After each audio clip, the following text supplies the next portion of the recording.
Hello friends, today China is one of the most powerful countries in the world. But can you imagine that just 40 years ago, the poverty rate in this country was more than 90%. Poverty and hunger were destroying the entire country.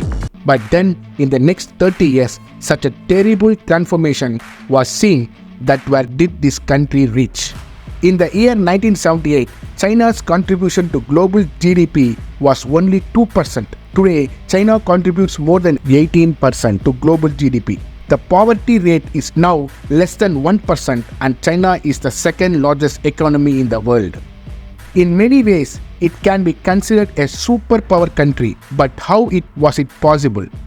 What was the magic they used? Let us do a detailed case study on China in today's video.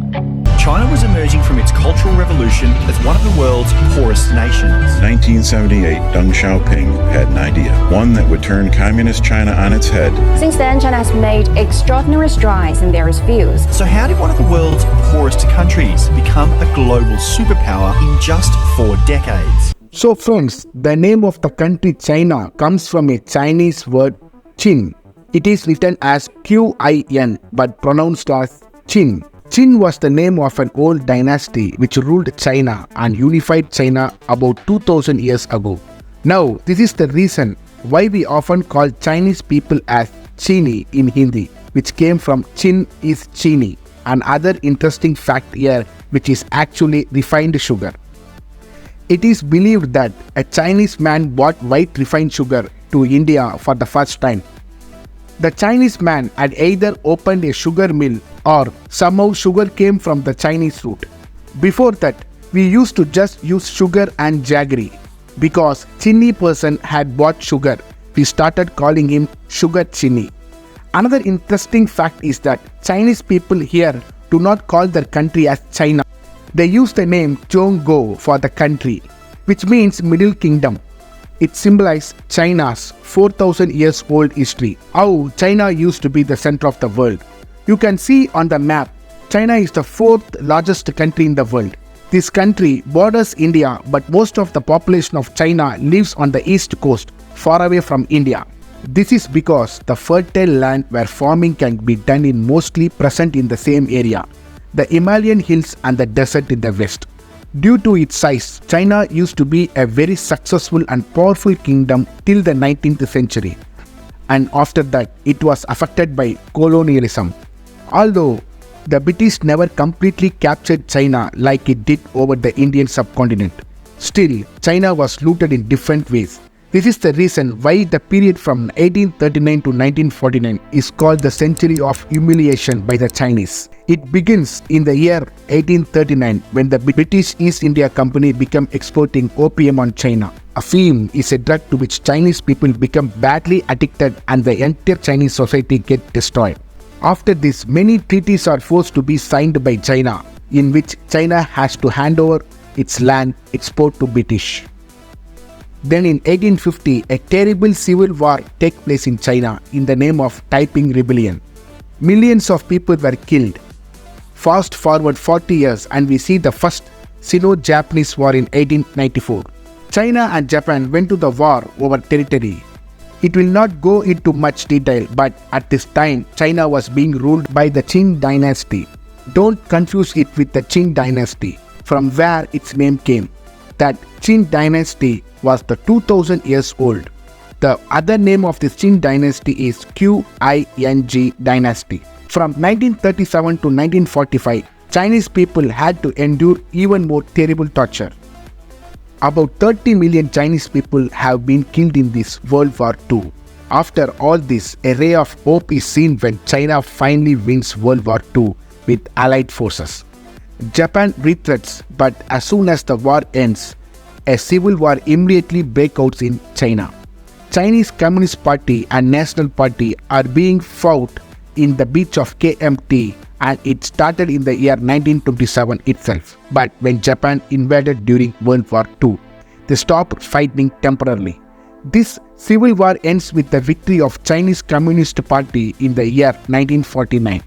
The people of the Nationalist Party run away to the adjacent island, which is today called the country of Taiwan. and which is the country of the mainland China, which was ruled by Mao Zedong.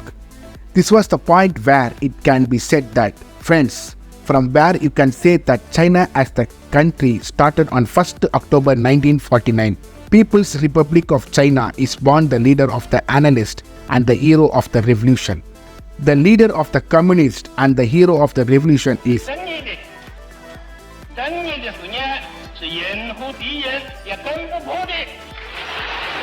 Year 1958, Great Leap Forward campaign is launched by Mao.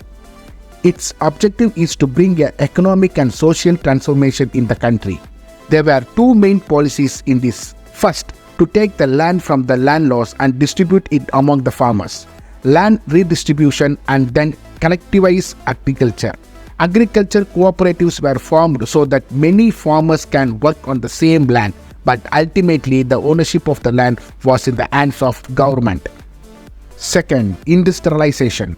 On one hand, building big industrial plants for steel production, but on the other hand, telling people to make steel furnishings in the backyard of their homes on a small scale level. The intention to produce steel at local level was good to develop the country economically, but the result may be very bad. These people had made their own small-scale steel furnaces in the gardens of their homes. These were not of good quality and very low quality steel came out of them. This resulted in wastage of resources. Second, farmers had no incentive to increase the production because there were no profit sharing and no private ownership. The ownership of the land was ultimately in the hands of government. So whatever crop was being grown by the farmers had to given to the government.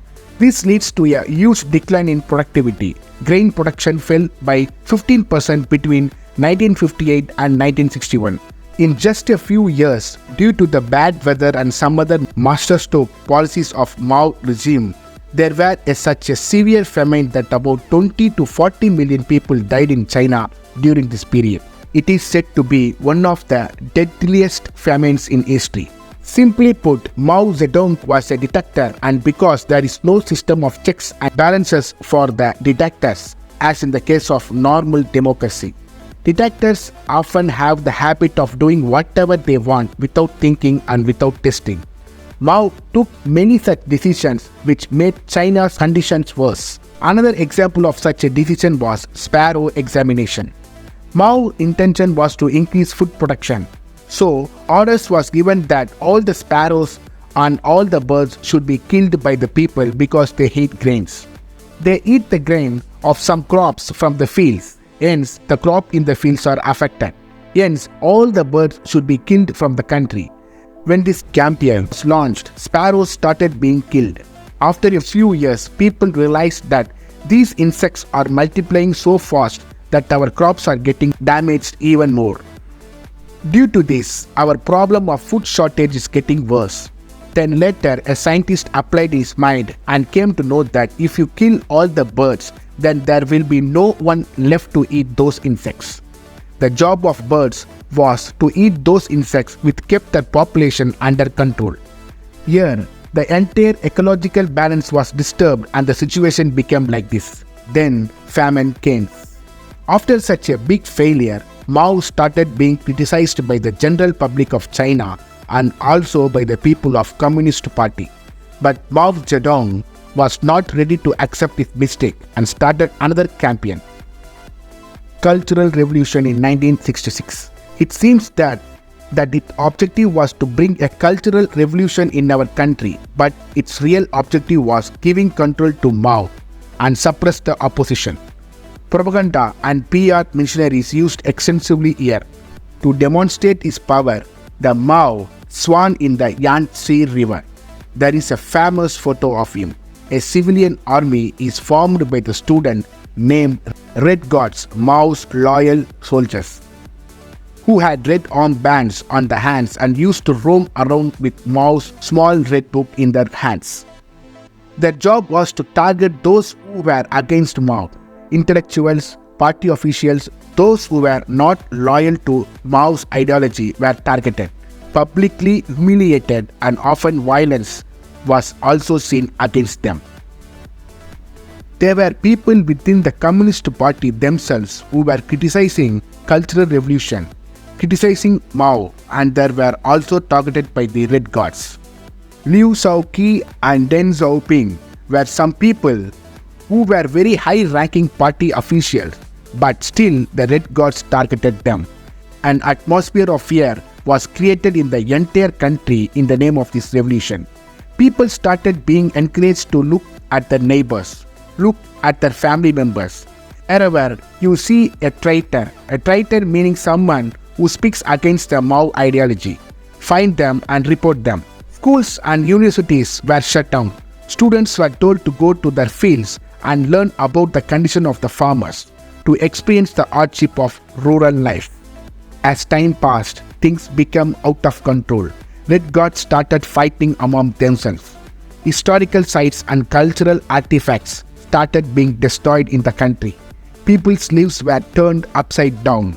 This was the time when people of Tibet were also subjected to great murders. Finally, Mao realized the name of this cultural revolution created a crisis in the country. It was dividing the country.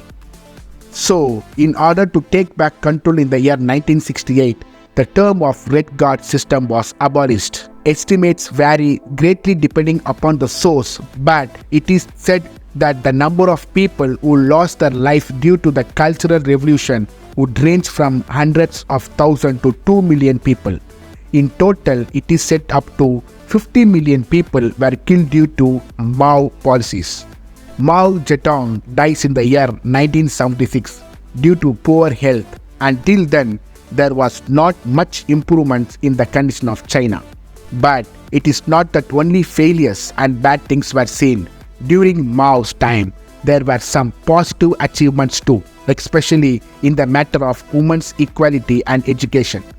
During Mao's time, a national-wide public education was launched. Campaigns were launched throughout the government to eliminate this illiteracy, and during Mao's leadership, there were a lot of improvements in China literacy rate in 1978 compared to 1949, especially in terms of women's equality and education. China had 3 times more primary and secondary schools. It was during this time that a strong foundation was formed with the help of which China brought millions of people out of poverty. Later on, as you will see in the story, this government made strategic investment in education in the fields of science, technology, engineering and mathematics. It's are called STEM fields. It was with the help of this that a talent pool could be created in the entire country, due to which the technological progress of the country moved forward. Regarding women, Mao said the woman hold up half the sky. In the year 1950 itself, a new marriage law was passed, according to which arranged marriage and forced marriage were made illegal throughout the country.